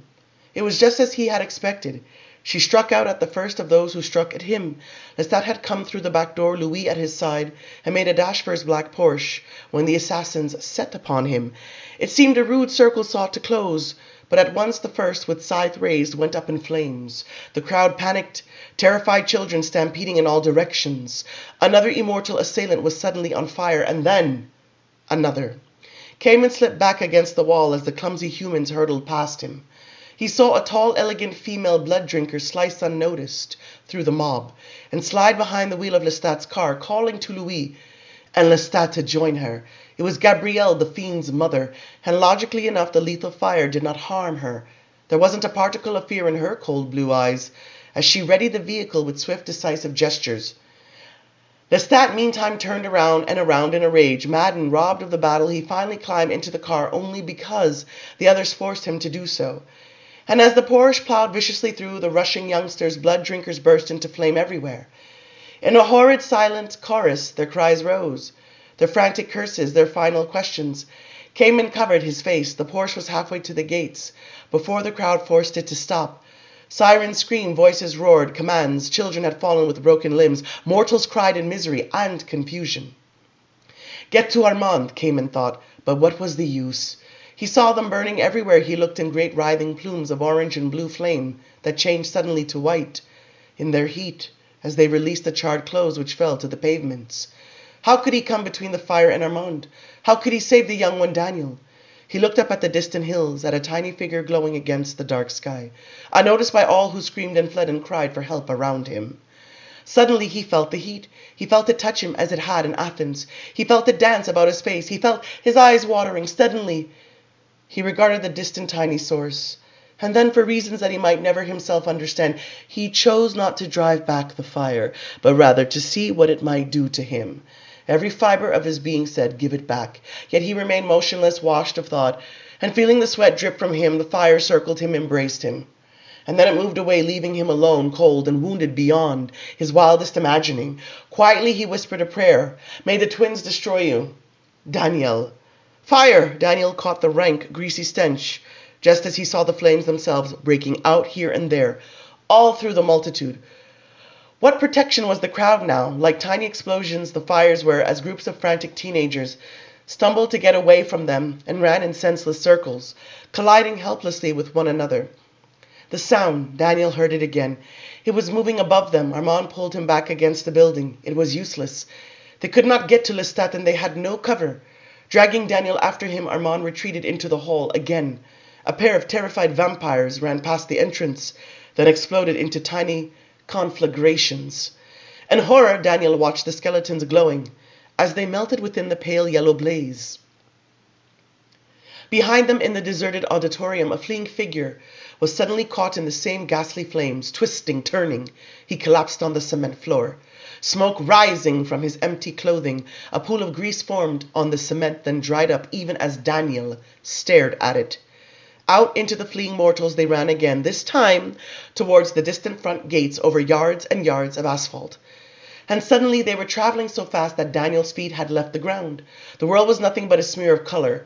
Even the piteous cries of the frightened fans were stretched, softened. Abruptly they stopped at the gates just as Lestat's black Porsche raced out of the parking lot, past them, and onto the avenue. Within seconds it was gone, like a bullet traveling south towards the freeway. Armand made no attempt to follow it. He seemed not even to see it. He stood near the gatepost, looking back over the heads of the crowd, beyond the curved roof of the hall to the distant horizon. The eerie telepathic noise was deafening now. It swallowed every other sound in the world. It swallowed every sensation. Daniel couldn't keep his hands from going to his ears, couldn't keep his knees from buckling. He felt Armand draw close, but he could no longer see it. He knew that if it was meant to happen, it would be now, yet still he couldn't feel the fear. Still he couldn't believe in his own death. He was paralyzed with wonder and confusion. Gradually the sound faded. Numb, he felt his vision clear. He saw the great red shape of a lumbering ladder truck approach, the firemen shouting for him to move out of the gateway. The siren came as if from another world. An invisible needle through his temples. Armand was gently pulling him out of the path. Frightened people thundered past as if driven by a wind. He felt himself fall, but Armand caught him into the warm crush of mortals outside the fence they passed, slipping among those who peered through the chain mesh at the melee. Hundreds still fled. Sirens, sour and discordant, drowned out their cries. One fire engine after another roared up to the gates to nudge its way through dispersing mortals, but these sounds were thin and distant. Dulled still by the receding supernatural noise, Armand clung to the fence, his eyes closed, his forehead pressed against the metal. The fence shuddered, as if it alone could hear the thing as they heard it. It was gone. An icy quiet descended, the quiet of shock, emptiness. Though the pandemonium continued, it did not touch them. They were alone, the mortals loosening, milling, moving away, and the air carried those lingering preternatural cries like burning tinsel again. More dying, but where? Across the avenue he moved at Armand's side, unhurried, and down a dark side street they made their way. Past faded stucco houses and shabby corner stores, past sagging neon signs and over-cracked pavements. On and on they walked. The night grew cold and still around them. The sound of the sirens was remote, almost mournful. As they came to a broad, garish boulevard, a great lumbering trolleybus appeared, flooded with a greenish light, like a ghost it seemed, proceeding towards them through the emptiness and the silence. Only a few forlorn mortal passengers peered from its smeared and dirty windows. The driver drove as if in his sleep. Armand raised his eyes wearily, as if only to watch it pass, and to Daniel's amazement the bus came to a halt for them. They climbed aboard together, ignoring the little coin box, and sank down, side by side on the long leather bench seat. The driver never turned his head from the dark windshield before him. Armand sat back against the window. Dully he stared at the black rubber floor. His hair was tousled, his cheeks smudged with soot. His lower lip protruded ever so slightly. Lost in thought, he seemed utterly unconscious of himself. Daniel looked at the lackluster mortals, the prune-faced woman with a slit for a mouth, who looked at him angrily, the drunken man with no neck, who snored on his chest, and the small-headed teenage woman with the stringy hair and the sores at the corners of her mouth, who held a giant toddler on her lap with skin like bubble-gum. Why, something was horribly wrong with each of them, and there, the dead man on the back seat with his eyes half-masked, and the dried spit on his chin, did nobody know he was dead? The urine stank as it dried beneath him. Daniel's own hands looked dead, lurid. Like a corpse with one live arm, the driver seemed as he turned the wheel. Was this a hallucination? The bus to hell? No, only a trolleybus like a million he had taken in his lifetime, on which, the weary and the down-and-out rode the city streets through the late hours. He smiled suddenly, foolishly. He was going to star, laughing, thinking of the dead man back there. And these people were just riding along. And the way the light made everyone look, but then a sense of dread returned. The silence unnerved him. The slow rocking of the bus unnerved him. The parade of dingy houses beyond the windows unnerved him. The sight of Armand's listless face, an empty stare, was unbearable. "Will she come back for us?" he asked. He could not endure it any longer. "She knew we were there," Armand said, eyes dull, voice low. "She passed us over." Khayman. He had retreated to the high, grassy slope, with the cold Pacific beyond it. It was like a panorama now, death at a distance, lost in the lights, the vapor-thin wails of preternatural souls interwoven with the darker, richer voices of the human city. The fiends had pursued Lestat, forcing the Porsche over the edge of the freeway. Unhurt, Lestat had emerged from the wreck, spoiling for battle, but the fire had struck again to scatter or destroy those who surrounded him. Finally, left alone with Louis and Gabrielle, he had agreed to retreat. Uncertain of who or what had protected him, and unbeknownst to the trio, the queen pursued their enemies for them. Over the roofs, her power moved, destroying those who had fled, those who had tried to hide, those who had lingered near fallen companions in confusion and anguish. The night stank of their burning, these wailing phantoms that left nothing on the empty pavement but their ruined clothes. Below, under the arc lamps of the abandoned parking lots, the lawmen searched in vain for bodies. The firefighters looked in vain for those to assist. The mortal youngsters cried piteously. Small wounds were treated, the crazed were narcotized and taken away gently. So efficient the agencies of this plentiful time, giant hoses cleaned the lots. They washed away the scorched rags of the burnt ones. Tiny beings down there argued and swore that they had witnessed these emulations, but no evidence remained. She had destroyed completely her victims. And now she moved on far away from the hall to search the deepest recesses of the city. Her power turned corners and entered windows and doorways. There would be a tiny burst of flame out there, like the striking of a sulfur match, then nothing. The night grew quieter. Taverns and shops shut their doors, winking out in the thickening darkness. Traffic thinned on the highways. The ancient one she caught in the North Beach streets, the one who had wanted but to see her face, she had burned him slowly. As he crawled along the sidewalk, his bones turned to ash, the brain a mass of glowing embers in its last moments. Another she struck down upon a high flat roof, so that he fell like a shooting star out over the glimmering city. His empty clothes took flight like dark paper when it was finished. And south Lestat went to his refuge in Carmel Valley, jubilant. Drunk on the love he felt for Louis and Gabrielle, he spoke of old times and new dreams, utterly oblivious to the final slaughter. "Maharet, where are you?" Khayman whispered. The night gave no answer. If Mael was near, if Mael heard the call, he gave no sign of it. Poor, desperate Mael, who had run out into the open after the attack upon Jessica. Mael, who might have been slain now too. Mael staring helplessly as the ambulance carried Jesse away from him. Khayman could not find him. He combed the light-studded hills, the deep valleys in which the beat of souls was like a thunderous whisper. Why have I witnessed these things, he asked. Why have the dreams brought me here? He stood listening to the mortal world. The radios chattered of devil worship, riots, random fires, mass hallucinations. They whined of vandalism and crazed youth, but it was a big city for all its geographic smallness. The rational mind had already encapsulated the experience and disregarded it. Thousands took no notice. Others slowly and painstakingly revised in memory the impossible things they had seen. The vampire Lestat was a human rock star and nothing more. His concert the scene of predictable, though uncontrollable, hysteria. Perhaps it was part of the Queen's design to so smoothly abort Lestat's dreams, to burn his enemies off the earth before the frail blanket of human assumptions could be irreparably damaged. If this was so, would she punish the creature himself finally? No answer came to Khayman. His eyes moved over the sleeper terrain. An ocean fog had swept in, settling in deep rosy layers beneath the tops of the hills. The whole had a fairy tale sweetness to it now in the first hour, past midnight. Collecting his strongest power, he sought to leave the confines of his body, to send his vision out of himself like the wandering Ka of the Egyptian dead, to see those whom the mother might have spared, to draw close to them. Armand, he said aloud. And then the lights of the city went dim. He felt the warmth and illumination of another place, and Armand was there before him. He and his fledgling Daniel had come safely again to the mansion where they would sleep beneath the cellar floor, unmolested. Groggily the young one danced through the large and sumptuous rooms, his mind full of Lestat's songs and rhythms. Armand stared out into the night, his youthful face as impassive as before. He saw Khayman. He saw him standing motionless on the faraway hill, yet felt him near enough to touch. Silently, invisibly, they studied one another. It seemed Khayman's loneliness was more than he could bear, but the eyes of Armand held no emotion, no trust, no welcome.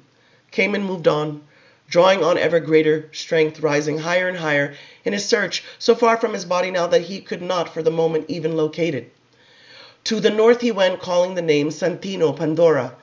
In a blasted field of snow and ice he saw them, two black figures in the endless whiteness. Pandora's garments shredded by the wind, her eyes full of blood tears, as she searched for the dim outline of Marius's compound. She was glad of Santino at her side, this unlikely explorer in his fine clothes of black velvet. The long, sleepless night through which Pandora had circled the world had left her aching in every limb and near to collapsing. All creatures must sleep, must dream. If she did not lie down soon in some dark place, her mind would be unable to fight the voices, the images, the madness. She did not want to take to the air again, and this Santino could not do such things, and so she walked beside him. Santino cleaved to her, feeling only her strength, his heart shrunken and bruised from the distant yet inescapable cries of those whom the Queen had slaughtered. Feeling the soft brush of Khayman's gaze, he pulled his black cloak tight around his face. Pandora took no notice whatsoever. Khayman veered away. Softly it hurt him to see them touch. It hurt him to see the two of them together. In the mansion on the hill, Daniel slit the throat of a wriggling rat and let its blood flow into a crystal glass. Lestat's trick, he said, studying it in the light. Armand sat still by the fire, watching the red jewel of blood in the glass as Daniel lifted it to his lips lovingly. Back into the night Khayman moved, wandering higher again, far from the city lights as if in a great orbit. Mael, answer me, let me know where you are. Had the mother's cold fiery beam struck him too? Or did he mourn now so deeply for Jessie that he hearkened to nothing and no one? Poor Jessie, dazzled by miracles, struck down by a fledgling in the blink of an eye before anyone could prevent it. Maharit's child, my child. Khayman was afraid of what he might see, afraid of what he dared not seek to alter, but maybe the druid was simply too strong for him now. The druid concealed himself and his charge from all eyes and all minds. Either that or the Queen had had her way, and it was finished. Jessie. So quiet here. She lay on a bed that was hard and soft, and her body felt floppy like that of a rag doll. She could lift her hand, but then it would drop. And still she could not see, except in a vague, ghostly way, things that might have been an illusion. For example, lamps around her, ancient clay lamps, shaped like fish and filled with oil, they gave a thick, odoriferous perfume to the room. Was this a funeral parlor? It came again, the fear that she was dead, locked in the flesh, yet disconnected. She heard a curious sound. What was it? A scissors cutting. It was trimming the edges of her hair. The feel of it traveled to her scalp. She felt it even in her intestines. A tiny vagrant hair was plucked suddenly from her face, one of those annoying hairs, quite out of place, which women so hate. She was being groomed for the coffin, wasn't she? Who else would take such care, lifting her hand now and inspecting her fingernails so carefully? But the pain came again, an electric flash moving down her back, and she screamed. She screamed aloud in this room where she'd been only hours before, in this very bed with the chains creaking. She heard a gasp from someone near her. She tried to see, but she only saw the lamps again and some dim figure standing in the window, Miriam watching. Where? He asked. He was startled, trying to see the vision. Hadn't this happened before? Why can't I open my eyes? She asked. He could look forever and he would never see Miriam. Your eyes are open, he said. How raw and tender his voice sounded. I can't give you any more unless I give it all. We are not healers, we are slayers. It's time for you to tell me what you want. There is no one to help me. I don't know what I want.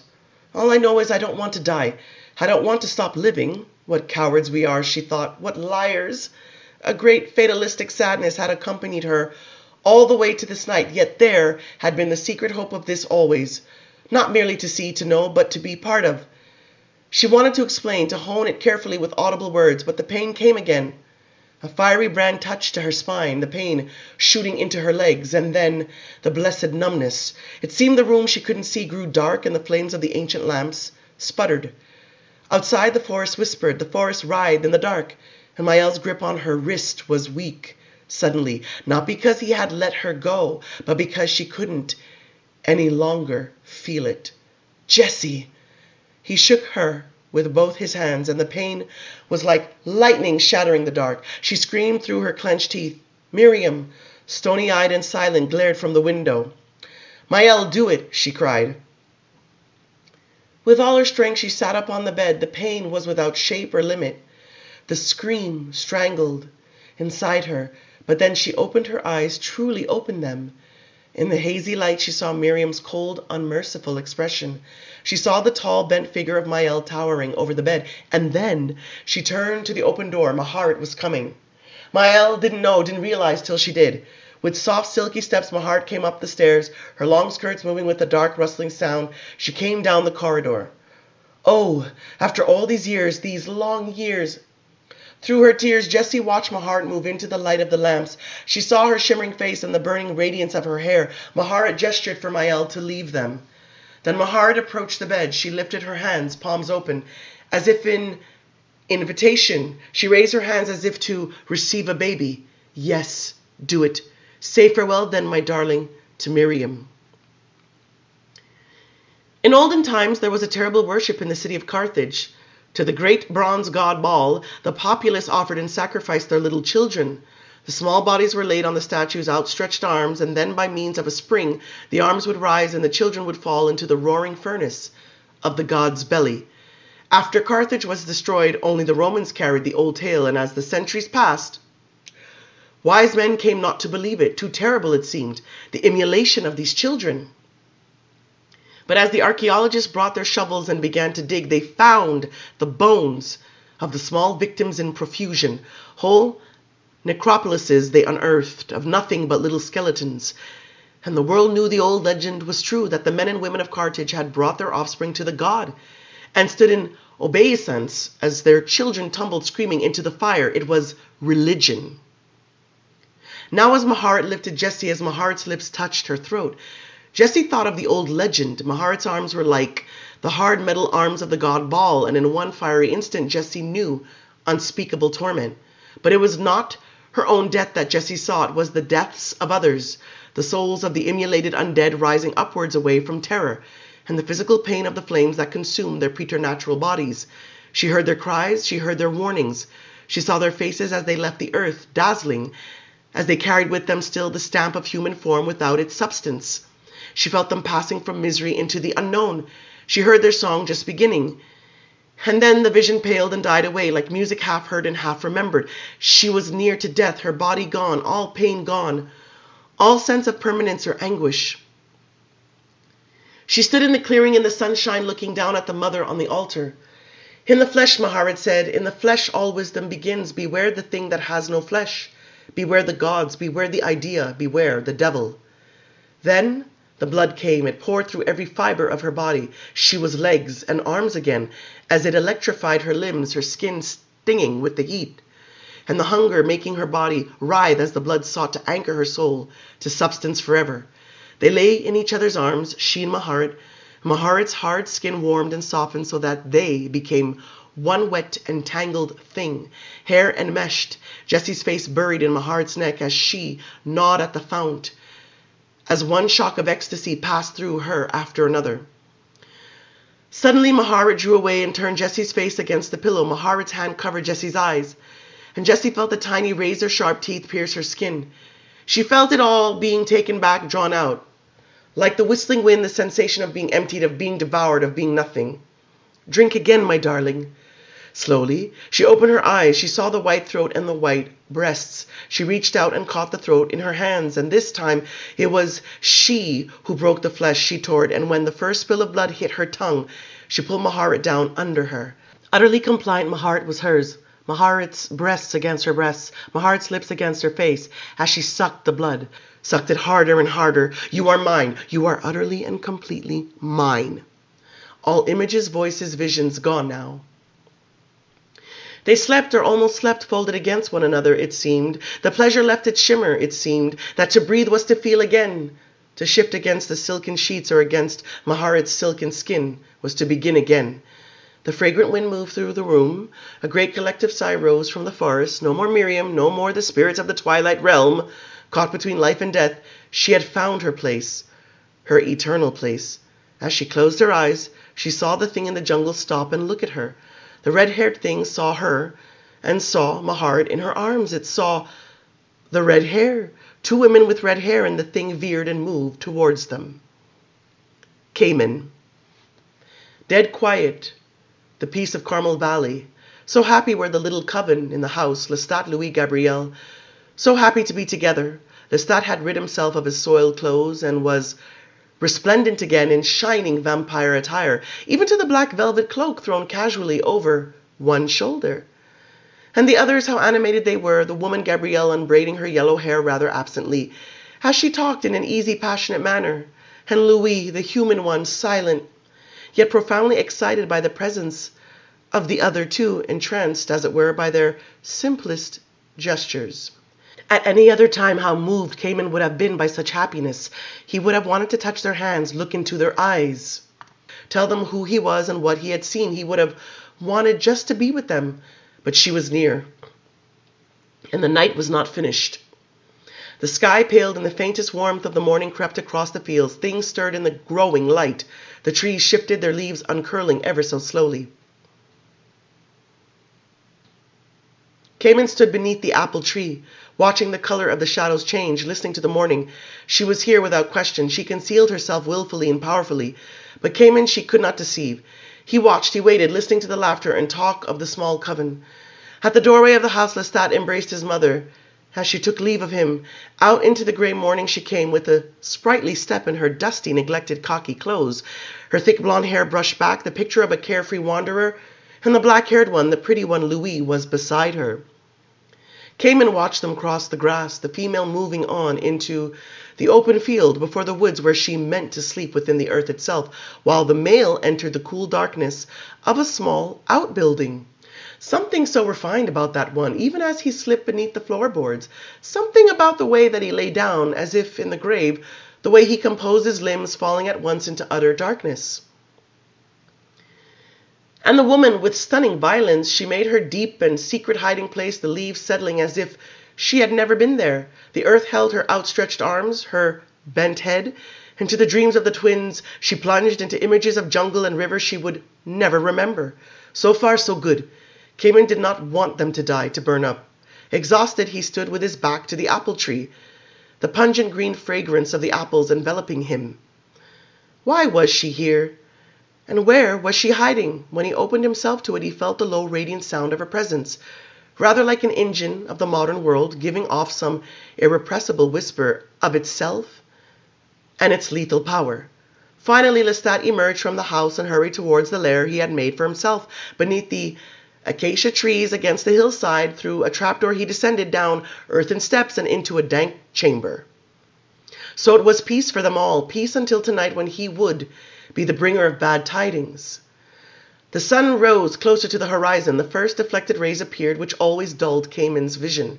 He focused upon the soft, deepening colors of the orchard as all the rest of the world lost its distinct lines and shapes. He closed his eyes for a moment, realizing that he must go into the house, that he must seek some cool and shadowy place where mortals were unlikely to disturb him.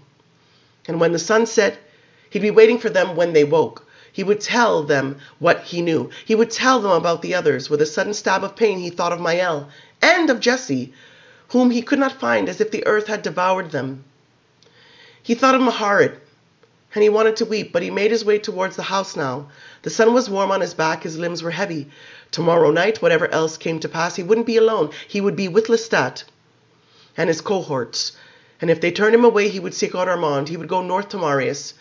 He heard the sound first, a loud, crackling roar. He turned, shielding his eyes from the rising sun. A great spray of earth shot up from the floor of the forest. The acacia swayed as if in a storm, limbs cracking, roots heaved up from the soil, trunks falling helter-skelter. In a dark streak of wind-blown garments, the queen rose with ferocious speed, the limp body of Lestat dangling from her arms as she made for the western sky away from the sunrise. Khayman gave a loud cry before he could stop himself, and his cry rang out over the stillness of the valley. So she had taken her lover. Oh, poor lover. Oh, poor beautiful blonde-haired prince. But there was no time to think or to act or to know his own heart. He turned to the shelter of the house. The sun had struck the clouds, and the horizon had become an inferno. Daniel stirred in the dark. The sleep seemed to lift like a blanket that had been about to crush him. He saw the gleam of Armand's eye.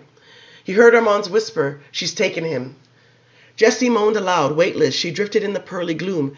She saw the two rising figures as if in a dance, the mother and the son, like saints ascending on the painted ceiling of a church. Her lips formed the words, "the mother." In their deep-dug grave beneath the ice, Pandora and Santino slept in each other's arms. Pandora heard the sound. She heard Khayman's cry. She saw Lestat with his eyes closed and his head thrown back, rising in Akasha's embrace. She saw Akasha's black eyes fixed upon his sleeping face. Pandora's heart stopped in terror. Marius closed his eyes. He could keep them open no longer. Above, the wolves howled. The wind tore at the steel roof of the compound. Through the blizzard, the feeble rays of the sun came, as if igniting the swirling snow, and he could feel the dulling heat move down through layer upon layer of ice to numb him. He saw the sleeping figure of Lestat in her arms. He saw her rising into the sky. "Beware of her, Lestat," he whispered with his last conscious breath. "Danger." On the cool carpeted floor, Khayman stretched out and buried his face in his arm. And a dream came at once, a soft, silky dream of a summer night in a lovely place where the sky was big over the city lights and they were all together. These immortals whose names he knew and held to his heart now.